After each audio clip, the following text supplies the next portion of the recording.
So typically when we are a person who has been a victim that has been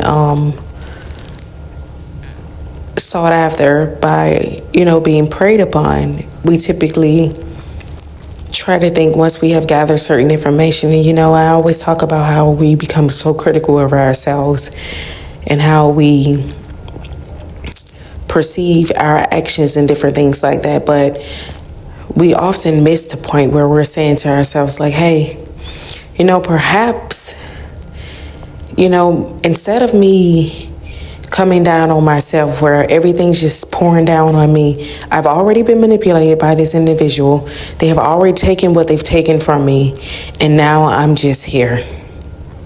I don't have anything, but the thing that I can have is I have the lesson. So if somebody else decides to come in my direction, I can see the signs as to what, are the signs of what past experiences that I've had with manipulators. What are the tactics and things that they use in order to gain access to me, my finances, my family, my life, and different things like that. And then not only just that, because I noticed that there is a perpetual state of when we do learn the lesson, like we think about women, okay? And we'll go to this perspective when it comes to women.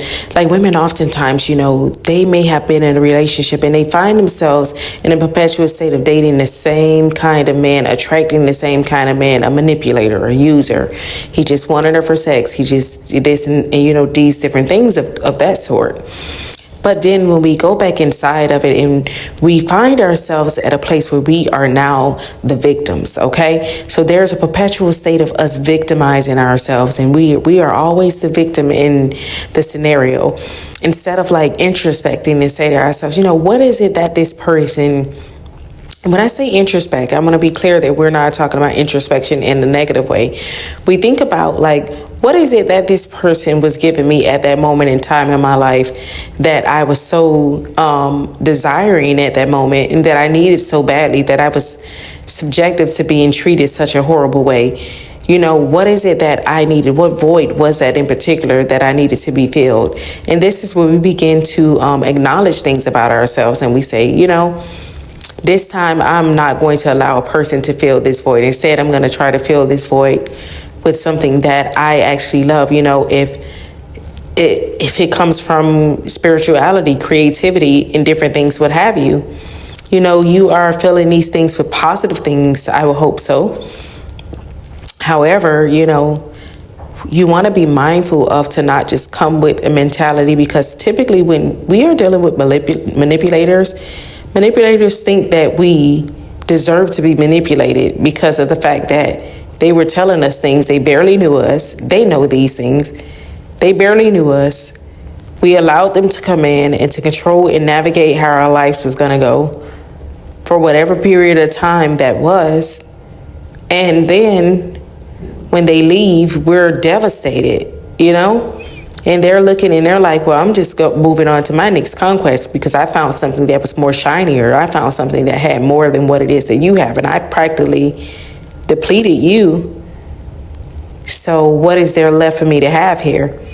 Now, of course, they do have the tendency to return back, because majority of you guys, if you are the kind of people who are able to pick yourself back up, I was going to use the term resilient, but I would have to say, you have an ability to be resilient. You have the capability of achieving these things, but resilience comes from a standpoint of you actually thinking clear as to where you are headed in a direction that is going to be for your higher self and for your greater good.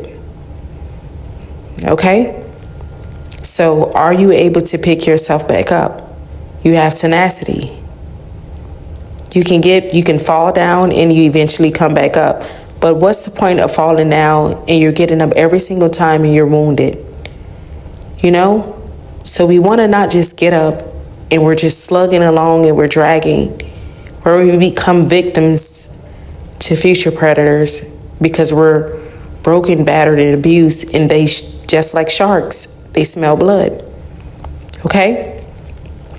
So I think it's important that we introspect and we take a look at ourselves and get a greater understanding as to who we are and what are the voids that are within us that are causing us to engage in the relationships that we have been engaging in.